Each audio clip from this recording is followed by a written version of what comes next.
नमस्कार, स्वागत है दोस्तों। आज की बड़ी खबरों में मुख्य समाचारों में जानेंगे एक एक करके देश दुनिया की बड़ी खबरें।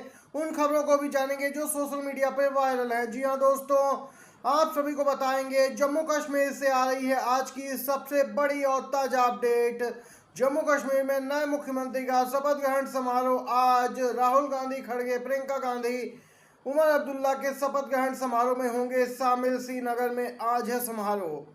जी हाँ दोस्तों, इस समय की ताजा बड़ी खबर इंडिया गठबंधन की जम्मू कश्मीर में जबरदस्त जीत के बाद आ रही है। लोकसभा में विपक्ष के नेता राहुल गांधी, मल्लिकार्जुन खड़गे और पार्टी महासचिव प्रियंका गांधी आज कश्मीर के दौरे पे होंगे। श्रीनगर पहुंचेंगे दोस्तों। अनुच्छेद 370 के निरस्त होने के बाद पहली बार हुए चुनाव में इंडिया गठबंधन की सरकार बनी और केंद्र शासित प्रदेश जम्मू कश्मीर के पहले मुख्यमंत्री के रूप में अब्दुल्ला के शपथ लेने का मंच तैयार है। उपराज्यपाल मनोज सिन्हा इन्हें 11:30 बजे शपथ दिलाएंगे। दोस्तों, ये सामने आई है बड़ी खबर। वहीं दोस्तों, ताजा बड़ी खबर निकल के आई है गोदी मीडिया, जो कि यहाँ पे इस समय काफी चर्चा का विषय बनी है, खास तौर से तब से जब से मुख्य चुनाव आयुक्त ने इशारों इशारों में इन पर निशाना साधा है। गोदी मीडिया को धो दिया है मुख्य चुनाव आयुक्त राजीव कुमार ने। जी हाँ, बीते दिन प्रेस कॉन्फ्रेंस की गई महाराष्ट्र झारखंड चुनाव को लेकर और इस दौरान इन्होंने गोदी मीडिया को जमकर धोया। बोले कि हमारी काउंटिंग सुबह 8:30 पर शुरू हुई, लेकिन टीवी पर 8:05 पर ही रुझान कैसे दिखने लगे। चुनाव आयुक्त का बयान ऐसे समय आया है जब तमाम सवाल ईवीएम को लेकर उठ रहे हैं। बोले ये नॉनसेंस जैसा है, ऐसा लगता है सिर्फ अपने एग्जिट पोल्स को सही दिखाने के लिए ये सब किया जाता है। राजीव कुमार मुख्य चुनाव आयुक्त का बड़ा बयान आया है। वहीं दूसरी तरफ दोस्तों, महाराष्ट्र और झारखंड चुनाव को लेकर तमाम राजनीतिक पार्टियों ने अपनी तैयारियां पहले से ही शुरू की। अब चुनाव की घोषणा हो गई है। वहीं दोस्तों, आपको बताते चले महाराष्ट्र में मराठा आंदोलन के प्रमुख मनोज जारंगे पाटिल ने 100% मतदान करने की अपील की है और उन्होंने स्पष्ट किया है कि एक भी वोट बर्बाद नहीं होना चाहिए। भाजपा के खिलाफ वोट करें, विधानसभा चुनाव की तैयारी शुरू करें, भाजपा को खत्म करें। दोस्तों, यहाँ पे मनोज जारंगे पाटिल, जो कि मराठा आंदोलन के यहाँ पे मुखिया है महाराष्ट्र में, लगातार सरकार से वार्ता विफल होने के बाद यहाँ बीजेपी पर ही हमलावर दिखे और एक मत में यहाँ पे इन्होंने कहा है कि सभी एकजुट हो जाएं और बीजेपी को सत्ता से बाहर करने के लिए कड़े कदम उठाएं, 100% मतदान करें।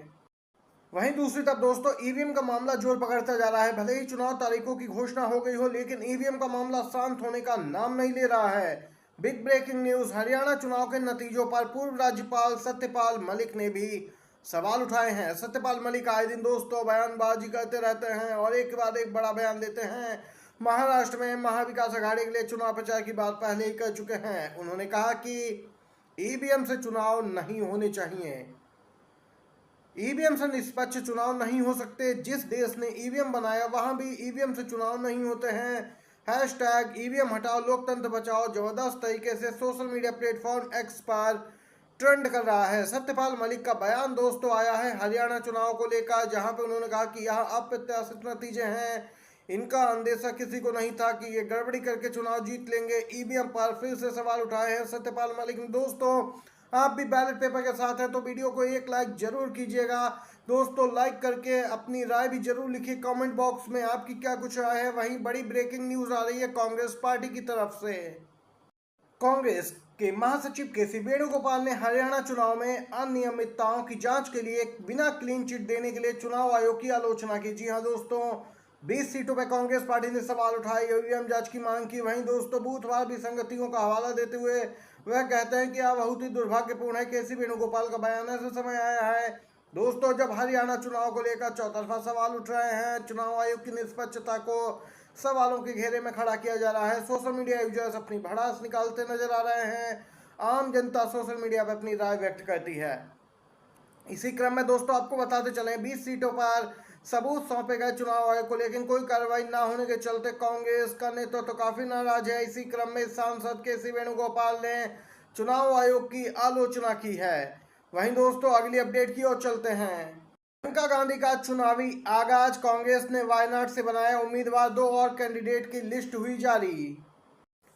जी हां दोस्तों, इस समय की ताजा अपडेट आ रही है। चुनाव आयोग द्वारा वायनाड लोकसभा सीट पर उपचुनाव की घोषणा के साथ ही कांग्रेस ने अपने आधिकारिक तौर पर प्रियंका गांधी वाड्रा की उम्मीदवारी घोषित कर दी है। कांग्रेस अध्यक्ष खड़गे ने केरल से लोकसभा विधानसभा के उपचुनावों के लिए सदस्यों को पार्टी उम्मीदवार के रूप में नामित करने के प्रस्ताव को मंजूरी दे दी है। इनमें केरल के वायनाड सीट से प्रियंका गांधी उम्मीदवार हैं, तो वहीं केरल के पलक्कड़ विधानसभा सीट से राहुल और चिलक्कारा से रामैया हरिदास को उम्मीदवार बनाया गया है। बता दें, केरल की वायनाड लोकसभा सीट और विभिन्न राज्यों की 47 विधानसभा सीटों के लिए 13 नवंबर को उपचुनाव होंगे। वहीं नतीजे दोस्तों 23 नवंबर को आएंगे।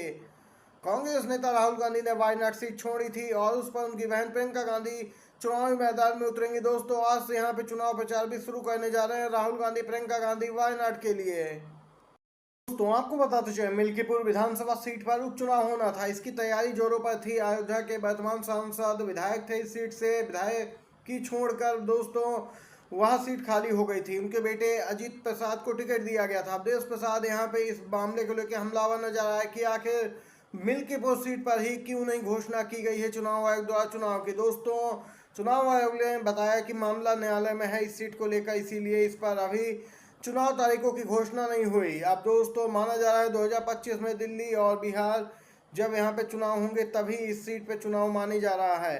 बीजेपी मिल्कीपुर सीट बुरी तरीके से हार रही थी, इसलिए चुनाव नहीं हो रहा है, अवधेश प्रसाद का बयान आया है। जी हाँ, अयोध्या के वर्तमान सांसद अवधेश प्रसाद ने इस पूरे मामले को लेकर बीजेपी को घेरा। कहा कि बीजेपी को पता लग गया था उसकी किरकिरी और न हो जाए, इसीलिए बीजेपी इस सीट पे चुनाव नहीं होने दे रही है। अभी इस पूरे मामले को लेकर दोस्तों अवधेश प्रसाद का बयान आया। दूसरी तरफ आपको बताते चलें, उत्तर प्रदेश कांग्रेस के अध्यक्ष अजय राय ने उत्तर प्रदेश उपचुनाव की घोषणा पर कहा कि जैसा कि हम सुन रहे हैं, मिल्कीपुर सीट पर उपचुनाव रोक दिया गया है क्योंकि एक चुनाव याचिका दायर की गई है, लेकिन इससे पहले ही हल किया जाना चाहिए था और चुनाव समय पर होने चाहिए थे। उन्होंने कहा कि मुझे लग रहा है कि भाजपा वाले हार रहे, इसीलिए उन्होंने अपने तरीके से हेर फेर करने की कोशिश की है। इंडिया गठबंधन एक साथ चुनाव लड़ेगा, सभी 10 सीटें जीतेगा। यहाँ पर दोस्तों जिनमें से 9 पे चुनाव होने वाले हैं, उन्होंने कहा कि सभी 9 सीटें हम लोग जीत जाएंगे, एक सीट बची मिल्कीपुर बाद में जीत लेंगे, भाजपा को बड़ी तरीके से हराएंगे। झारखंड विधानसभा चुनाव की तारीखों का ऐलान हो गया है। जी हां दोस्तों, 2 चरणों में चुनाव होंगे। वहीं आपको बताते चलें, इस बार बीजेपी उसके सहयोगियों में नहीं बन रही है, चाहे जेडीयू हो चाहे चिराग पासवान की एलजेपी। जी हाँ, झारखंड में 2 सीटें जेडीयू को देने को तैयार है बीजेपी, जबकि जेडीयू और एलजेपी ज्यादा सीटों की मांग कर रहे हैं। चिराग पासवान केंद्रीय मंत्री हैं, पहले ही स्पष्ट कर चुके हैं कि जरूरी नहीं है कि हर बार गठबंधन में ही चुनाव लड़ा जाए, झारखंड में पार्टी का स्थानीय यूनिट तय करेगा। दोस्तों दूसरी तरफ जेडीयू भी पीछे नहीं है, जेडीयू भी ज्यादा सीटों की मांग कर रही है, नहीं तो अकेले चुनाव लड़ने की बात कही जा रही है सीएम नीतीश कुमार की पार्टी की ओर से। ये थी दोस्तों आज की सभी बड़ी खबरें और मुख्य समाचार। वीडियो अच्छा लगा हो तो लाइक कीजिएगा। बहुत बहुत धन्यवाद। जय हिंद।